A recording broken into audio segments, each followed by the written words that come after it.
নমস্কার, আমি পঙ্কজ বিশ্বাস এবং আপনারা দেখছেন পলিটিক্যাল ডেইলি। বিজেপি 2021-এর তুলনায় 2026-এ অনেক বেশি সংগঠিত, অনেক বেশি মারকাটারি, অনেক বেশি অ্যাগ্রেসিভ। আর ওই জন্যই মমতা বন্দ্যোপাধ্যায় কার্যত ভয় পেয়ে গেছেন।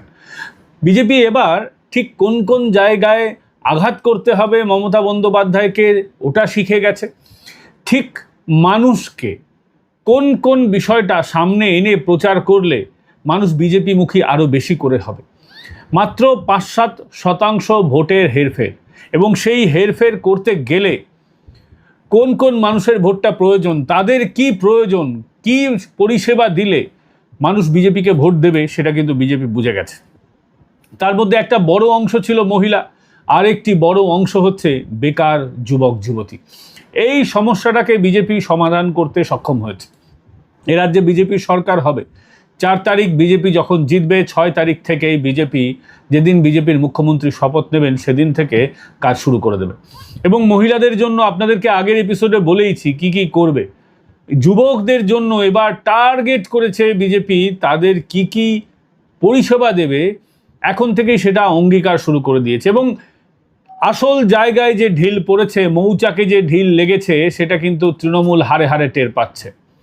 আপনারা দেখেছেন উত্তর 24 পরগনায় ঠাকুরবাড়ির আশেপাশে বিজেপি যে সংকল্পপত্র প্রকাশ করেছে, তারই একটা ডামি সেখানে মানুষের মধ্যে পৌঁছে দিচ্ছিল, এবং সেটাকেও আটকাতে তৎপর হয়ে গেছে তৃণমূল কংগ্রেস। আমরা দেখলাম মতুয়াবাড়ির একটি অংশ, তৃণমূল প্রভাবিত যে অংশটি, তারা এটার বিরোধিতা করছে। কেন যুবক যুবতীদের জন্য মোদী সরকারের যে প্রতিশ্রুতি, সেটা এলাকায় এলাকায় পৌঁছে দেওয়া হবে। আমি দেখলাম একটি হাস্যকর অভিযোগ করলেন তারা, বলছেন নাকি এটা মডেল কোড অফ কন্ডাক্টের ভায়োলেশন। মডেল কোড অফ কন্ডাক্টের ভায়োলেশন কোনটা জানেন? সরকার যদি ভোট চলাকালীন নতুন কোনো প্রতিশ্রুতি দেয়, সেটাকে বলা হয় মডেল কোড অফ কন্ডাক্টের ভায়োলেশন। কিন্তু বিরোধীরা তারা সরকারে আসলে কি কি করতে চায়, এটা কোনো মতেই মডেল কোড অফ কন্ডাক্টের ভায়োলেশন হয় না। কিন্তু এইটুকুন বুদ্ধি নেই তৃণমূল কংগ্রেসের নেতাদের, এইটুকু বুদ্ধি নেই তাদের সোশ্যাল মিডিয়া যারা চালান, কি ডিজিটাল যোদ্ধা না গাধা না বলদ কি আমি জানি না, তাদের এইটুকুন বুদ্ধি নেই। বিজেপি এখন সরকারে এলে কারা কারা সেই ফর্মটা ফিল আপ করতে চান, তার জন্য মানুষের দুয়ারে দুয়ারে পৌঁছে যাচ্ছে। কারা চাইছেন সরকারে এলে যুব ভরসা কার্ড, যেটা নরেন্দ্র মোদী প্রধানমন্ত্রীর নির্দেশে লঞ্চ হয়েছে, যে যুবকরা যারা 3000 টাকা ভাতা পাবেন, তারা কারা, এটা বিজেপি বুঝে নিতে চাইছে। এটার কতটা সাড়া পড়েছে এটা বুঝে নিতে চাইছে, এবং সেখানেও তৃণমূল কংগ্রেস বাধা দিচ্ছে। বাধা দেওয়া তৃণমূল কংগ্রেসের কাজ, সেটা আমরা সকলেই জানি। কিন্তু আজকে কেন এই পরিস্থিতিটা তৈরি হলো? কেন প্রধানমন্ত্রী নরেন্দ্র মোদী, স্বরাষ্ট্রমন্ত্রী অমিত শাহকে পশ্চিমবঙ্গের যুবক যুবতীদের জন্য ভাবতে হলো? এটা কি কখনো তৃণমূল কংগ্রেসের নেত্রী মমতা বন্দ্যোপাধ্যায় বুঝতে পেরেছেন? আসলে মমতা বন্দ্যোপাধ্যায় চান রাজ্যে বেশি থেকে বেশি বেকার থাকুক, মানুষ পড়াশোনা কম করুক, মানুষ অশিক্ষিত থাকুক, মানুষ বেকার থাকুক। কেন জানেন? কারণ আপনার পেট ভরা থাকলে আপনি মিছিলে হাঁটবেন না। মিছিলে হাঁটবে কারা? আমি আপনি তো হাঁটবো না। মিছিলে হাঁটবে তারাই যাদের পেটে ভাত নেই, যাদের হাতে কাজ নেই। তাই মমতা বন্দ্যোপাধ্যায় অভিষেক বন্দ্যোপাধ্যায়কে ঘুগনি বেচতে বলেন না, আমাকে আপনি ঘুগনি বেচতে বলেন মমতা বন্দ্যোপাধ্যায়। তিনি বলেন ঘুগনি বেচুন, মুড়ি ভাজা বেচুন, তেলে ভাজা বেচুন, চপ শিল্প করুন। কিন্তু অভিষেক বন্দ্যোপাধ্যায়রা তারা কি করবে? তারা বড় বড় রাজপ্রাসাদে থাকবে। এক শান্তিনিকেতন, এক রাজপ্রাসাদ আছে না, যার আয়ু বেশ কয়েকদিন মাত্র। আপনারা ভেবে দেখেছেন যে এই রাজ্যে এখনো সরকারি পদেই 5 লক্ষের বেশি শূন্য পদ রয়েছে। 5 লক্ষের বেশি। দমকল, শিক্ষা দপ্তর, পূর্ত দপ্তর, পরিবেশ দপ্তর, সব দপ্তরে ভ্যাকেন্সি। জরুরি পরিষেবা দপ্তর, দমকল, সেখানেও বহু ভ্যাকেন্সি আছে। পুলিশে ভ্যাকেন্সি। আপনারা মমতা বন্দ্যোপাধ্যায়ের 15টা বছরে কখনো শুনেছেন বিরাট অঙ্কের পুলিশে চাকরি হচ্ছে? বিরাট অঙ্কের, একবার দুবার শিক্ষকের জন্য ছাড়া হয়েছিল, ফর্ম বিলি করা হয়েছে, পরীক্ষা হয়েছে, টেট পরীক্ষা হয়েছে, কিন্তু কি হয়েছে? কাটমানির বিনিময়ে চাকরি বিক্রি করতে গিয়ে আজকে আদালতে তার জটিলতার সৃষ্টি হয়েছে। আপনারা মমতা বন্দ্যোপাধ্যায়ের আমলে একটাও ঠিকঠাক চাকরির পরীক্ষা শুনেছেন? পাবলিক সার্ভিস কমিশন থেকে শুরু করে সমস্ত বড় বড় চাকরির পরীক্ষা শুনেছেন এ রাজ্যে হয়েছে? শেষবার কবে হয়েছে WBCS পরীক্ষার চাকরিটা মনে পড়ছে? এবং কত সেখানে ফর্ম ফিল আপ হয়েছিল, কত ভ্যাকেন্সি বেরিয়েছিল মনে পড়ছে আপনাদের? মনে পড়বে না। এ রাজ্যে আসলে ঘুষ না দিলে চাকরি নেই, এবং ঘুষ না দিলে চাকরি নেই এটাকে কার্যত সংস্কৃতিতে পরিণত করেছে তৃণমূল কংগ্রেস। এটাই তৃণমূল কংগ্রেসের কালচার। সিপিএম আমলে কি হতো? সিপিএম আমলে কি অনিয়ম হতো না? সিপিএম আমলে স্বজন পোষণ ছিল, দু একটা চাকরি অবশ্যই বিক্রি হয়েছে, কিন্তু তৃণমূলের আমলে এত বেশি যে পরিমাণ হয়েছে, সিপিএমের আমলে চিরকুটে চাকরি হয়েছে, স্বজন পোষণ হয়েছে। আপনি সিপিএম করলে, পার্টির কমরেড হলে, পার্টি কমরেডের ছেলে হলে আপনার চাকরি হয়ে যাবে, 2-4-5 হাজারের চাকরি হতো। আর তৃণমূল এসে সেটাকে লাখ লাখ টাকায় চাকরিটা বিক্রি করলো। তৃণমূল আমলেও স্বজন পোষণ হয়, তৃণমূল কর্মী, তৃণমূলের নেতাকর্মীদের ছেলে, তাদেরই চাকরিটা আগে হবে, কিন্তু তার জন্যও কাটমানি দিতে হবে। স্বজন পোষণের সঙ্গে ঘুষের সংস্কৃতি। আমি বারংবার বলি না, তৃণমূল হচ্ছে সিপিএমের সেরা ছাত্র। সিপিএমের স্বজন পোষণের সংস্কৃতিটাকে একটা উচ্চমাত্রায় নিয়ে গেছে কাটমানির সংস্কৃতিটাকে মিশিয়ে। আজকে আপনি দেখুন না, সেই যে টেট কেলেঙ্কারি থেকে শুরু, তারপরে আপনারা দেখুন নবম, দশম, একাদশ, দ্বাদশ শ্রেণীর যে শিক্ষকদের চাকরি, এমনকি অশিক্ষক কর্মচারীদের চাকরি, সমস্তটা বিক্রি হয়েছে। এবং গাছের গোড়া থেকে গাছের একদম শীর্ষ অবধি সকলেই করে কমে খেয়েছে। মেকলিগঞ্জের বিধায়ক থেকে শুরু করে একদম হাবড়ার বিধায়ক অবধি, জ্যোতিপ্রিয় মল্লিক অবধি বিভিন্ন জায়গায় দুর্নীতির একেবারে মৌরসী পাট্টা সৃষ্টি করেছিল। শুধুমাত্র শিক্ষা দপ্তর নয়, রেশন কেলেঙ্কারি আপনারা শুনেছেন, সেখানেও অভিযোগ আছে যে রেশনে যারা ইন্সপেক্টর নিয়োগ হয়েছে খাদ্য দপ্তরে, সেখানেও নাকি ঘুষের বিনিময়ে চাকরি হয়েছে। বিষয়টা বিচারাধীন, যেদিন বিচার হবে সেদিন আমরা আসলটা আরও সামনে আসবে, কিছু হয়তো লুকিয়ে থাকবে। কিন্তু আপনারা ভেবে দেখুন না, যে শিক্ষক নিয়োগ কেলেঙ্কারিতেই আমরা দেখলাম জনৈক অভিষেক বন্দ্যোপাধ্যায়ের নাম সামনে এলো, চার্জশিটে নাম, কিন্তু তার বাবা মার নাম নেই, তার পরিচয় নেই, ঠিকানা নেই, কিছু নেই। সেই জনৈক অভিষেক বন্দ্যোপাধ্যায়ের আইনজীবী নিজে থেকে বললেন যে আমার ক্লায়েন্ট অভিষেক বন্দ্যোপাধ্যায়, যাকে ব্যঙ্গ করে অনেকে ভাইপো বলে, তার কথা নাকি বলা হচ্ছে। ঠাকুর ঘরে কে আমি গলা খাইনির মতো ব্যাপার, কিন্তু তারপরেও তিনি ঘুরে বেড়াচ্ছেন। বহুবার জিজ্ঞাসাবাদ হলো, কিন্তু সেই ব্যক্তি যিনি বলেছেন আমার নামে দুর্নীতি প্রমাণিত হলে আমি ফাঁসির মঞ্চে ঝুলে যাব, সেই ব্যক্তির মুখে আজকে দুর্নীতি নিয়ে কোনো শব্দ শুনতে পাচ্ছেন?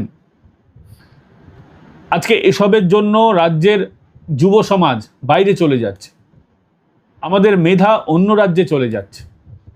শুধুমাত্র রাজ্যে থেকে অন্য রাজ্যে পরিযায়ী শ্রমিকরা যান তা তো নয়, আমার বহু বন্ধু বান্ধব আছে যারা বাইরে চাকরি করছে, এ রাজ্যে চাকরি নেই বলে। বেসরকারি ক্ষেত্র থেকে সরকারি ক্ষেত্র অবধি কোথাও চাকরি নেই এ রাজ্যে। আজকে সল্টলেকের যে সেক্টর 5 কলকাতার গর্ব বলা হতো, যেখানে এতগুলো আইটি ইন্ডাস্ট্রি ছিল, সব বড় বড় সংস্থা পালিয়ে যাচ্ছে, শুনশান হয়ে আছে সল্টলেকের সেক্টর 5। শুধুমাত্র কয়েকটা বিল্ডিংয়ে কল সেন্টার, বিপিও, কয়েকটা অ্যাপ্লিকেশন, এইগুলোই চলছে। আজকে কোথায় ব্যবস্থাটাকে নিয়ে গেছে, কোথায় অব্যবস্থাটাকে নিয়ে গেছে তৃণমূল কংগ্রেস ভেবে দেখেছেন? পড়াশোনার ক্ষেত্রেও এর বাইরে নেই। রাজ্যের ছাত্রছাত্রীরাও ভালো পড়াশোনার জন্য বাইরে চলে যাচ্ছে। এ রাজ্যে ইঞ্জিনিয়ারিং কলেজগুলোর অবস্থা যে তথৈব চয়, আমরা কি সকলে জানি না? এ রাজ্যে বেসরকারি যে যতগুলি কলেজ রয়েছে সেখানে টাকা খিচে নেওয়া হচ্ছে ঠিকই, কিন্তু পড়াশোনা ভালো নয়। ভালো পড়াশোনার জন্য আজকে ছাত্ররাও বাইরে চলে যাচ্ছে, যারা আগামী দিনে যুবক হবে, যুবতী হবে, পড়াশোনা করে তারা চাকরির আশা করছে, তারা আর পশ্চিমবঙ্গে ফিরতে চায় না। ছাত্ররা পড়াশোনার জন্য এবং তারপরে চাকরির জন্য পশ্চিমবঙ্গকে ডেস্টিনেশন হিসেবে ভাবছে না। এটা একটা খুব বাজে সংকেত পশ্চিমবঙ্গের জন্য। একটা সময় শিল্প, কল কারখানা ছিল, এ রাজ্যে চাকরি ছিল, সিপিএম সেটাকে শেষ করে দিয়েছে অনেকটা, আর বাকি যা ছিল তৃণমূল কংগ্রেস সেটাকে ধ্বংস করে দিয়েছে। আমরা উৎপাদনশীল রাজ্য থেকে পারচেজ স্টেটে পরিণত হয়েছে, শুধুমাত্র কেনাকাটা হচ্ছে, আমরা কিছু উৎপাদন করতে পারছি না। এই লজ্জা কার? এই লজ্জা তৃণমূল কংগ্রেসের নয়, এই লজ্জা যতটা আমাদের, এর যা তৈরি করেছে তৃণমূল কংগ্রেস। আমাদের আজকে ভাবতে হবে না? আজকে কম্পিটিটিভ এক্সামের পড়াশোনা পর্যন্ত এ রাজ্যে ঠিকঠাকভাবে হয় না। যদি ছোট একটা শহর কোটা এগিয়ে যেতে পারে, পাটনা এগিয়ে যেতে পারে, কলকাতা কেন পিছিয়ে থাকবে কম্পিটিটিভ এক্সামে? কখনো ভেবে দেখেছেন এই বিষয়গুলো? সব বেসরকারির হাতে তুলে দাও। এবং শিক্ষা প্রতিষ্ঠানগুলো তোলাবাজির আওতার বাইরে নয়, এদের কাছ থেকেও বিভিন্ন রকমভাবে তোলা আদায় করা হয়। বহু শিক্ষা প্রতিষ্ঠান তো আবার তৃণমূল নেতাদের রয়েছে, আমরা তো সেসব জানি। আজকে কি হাল হয়েছে পশ্চিমবঙ্গের, কখনো ভেবে দেখেছেন যে পশ্চিমবঙ্গে যুবদের মধ্যে বেকারত্ব 25% বেশি? এবং স্নাতকোত্তর যুবতীদের কথা যদি বলি, তাহলে স্নাতকোত্তর পাশ হয়ে আছেন অথচ বেকার, এমন বেকারের সংখ্যা 47.6% পড়াশোনা করেছেন, বেকার হয়ে আছেন।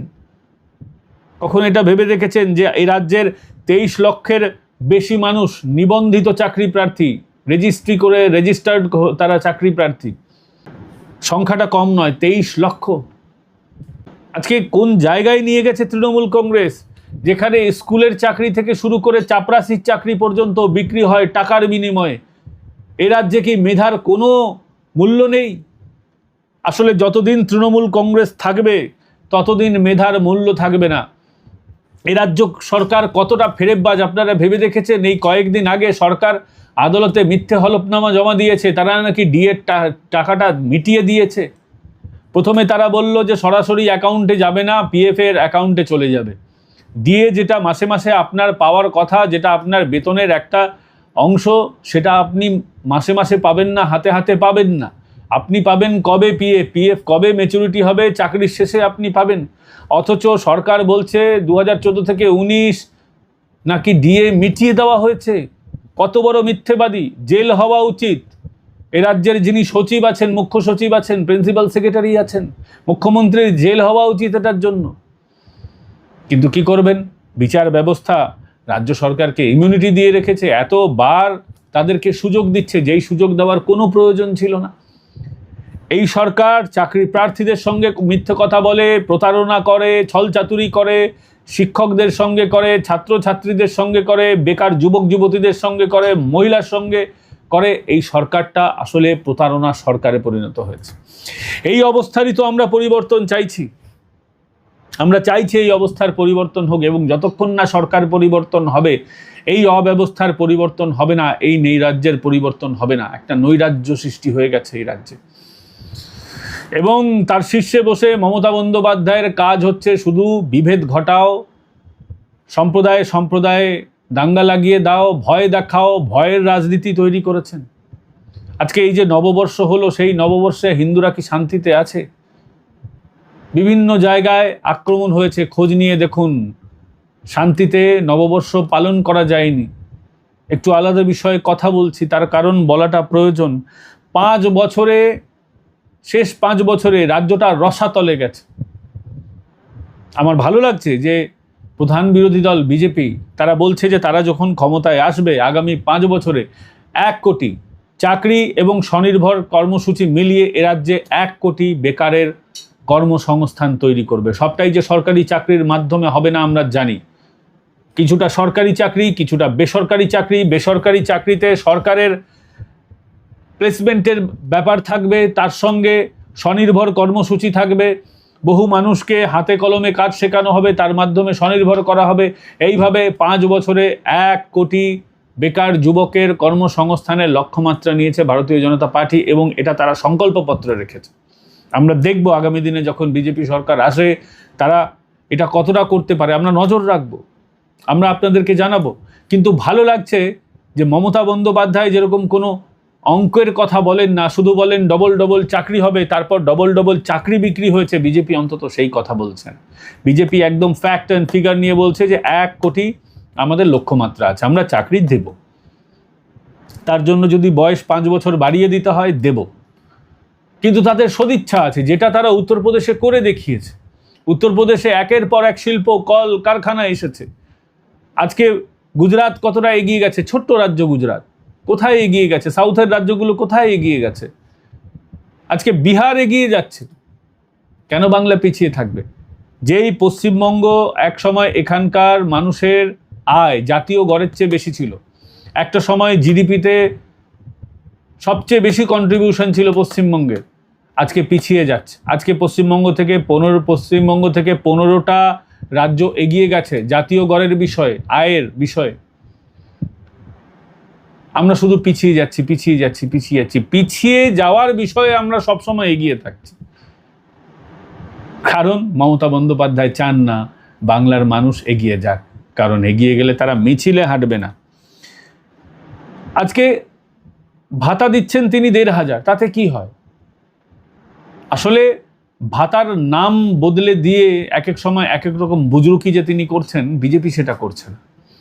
বিজেপির ডবল ভাতা দিচ্ছে এবং তারা বলছে যে এই ভাতা আজীবন দিয়ে যাব, আমাদের এটা ইচ্ছে নেই, আমাদের এরকম কোনো রকম ইচ্ছে নেই। আমরা চাই যতদিন না একটা যুবকের চাকরি হচ্ছে ততদিন তারা এই ভাতা নিক, ঠিক আছে, কিন্তু আলটিমেটলি কর্মসংস্থানের ব্যবস্থা করা হবে। প্রত্যেক যুবক বেকার, তাদেরকে 3,000 টাকা করে দেওয়া হবে, কিন্তু আলটিমেটলি তাকে কর্মসংস্থানের কথা বলা হচ্ছে ভারতীয় জনতা পার্টির তরফে, প্রধান বিরোধী দল যারা সরকারে আসতে চাইছে এবং তারা সরকারে আসার দোরগোড়ায় দাঁড়িয়ে আছে। সত্যি এই ব্যবস্থাটাকে তো পাল্টানো দরকার, আমরা তো এই পরিবর্তনটাই চাইছি। আপনারা এই বিষয়ে কি মতামত, আপনারা কি মনে করছেন কমেন্ট করে জানাবেন। ভিডিওটা ভালো লাগলে লাইক, শেয়ার এন্ড সাবস্ক্রাইব করতে ভুলবেন না। যারা আমাদের জয়েন বাটন ক্লিক করে আমাদের মেম্বার হয়েছেন প্রত্যেককে ধন্যবাদ জানাচ্ছি, এবং যারা আমাদের এই লড়াইয়ে অংশীদার হতে চান আপনারা সুপার থ্যাঙ্কস পাঠিয়ে আমাদের সাহায্য করতে পারেন। সুপার থ্যাঙ্কস কীভাবে পাঠাবেন? সাবস্ক্রাইব বাটনের ঠিক পাশে একটা হার্ট শেপের মধ্যে ডলার সাইন থাকে, ওটাকে ক্লিক করে আপনাদের সামর্থ্য মতো আমাদের সাহায্য পাঠাতে পারেন। জয়েন বাটন ক্লিক করা ছাড়াও অন্তত সাবস্ক্রাইব বাটন ক্লিক করে বেল আইকন প্রেস করে দিয়ে, যেটা একেবারে বিনামূল্যে, আমাদের পাশে দাঁড়াতে পারেন। এক একটা সংখ্যা যখন বাড়ে, সদস্য সংখ্যা বাড়তে বাড়তে আজকে 1,65,000 আমরা পার করে গেছি। আমরা 2 লাখ সাবস্ক্রাইবার হওয়ার দোরগোড়ায় দাঁড়িয়ে আছি। আপনারাই আমাদের অনুপ্রেরণা, কোনো রাজনৈতিক নেতা নেত্রী না। ভালো থাকবেন, সুস্থ থাকবেন। আগামীকাল আপনাদের সঙ্গে আবার দেখা হচ্ছে আপনাদের প্রিয় চ্যানেলে, যার নাম পলিটিক্যাল ডেইলি। এতক্ষণ আপনাদের সঙ্গে ছিলাম আমি পঙ্কজ বিশ্বাস। ভালো থাকবেন, সুস্থ থাকবেন।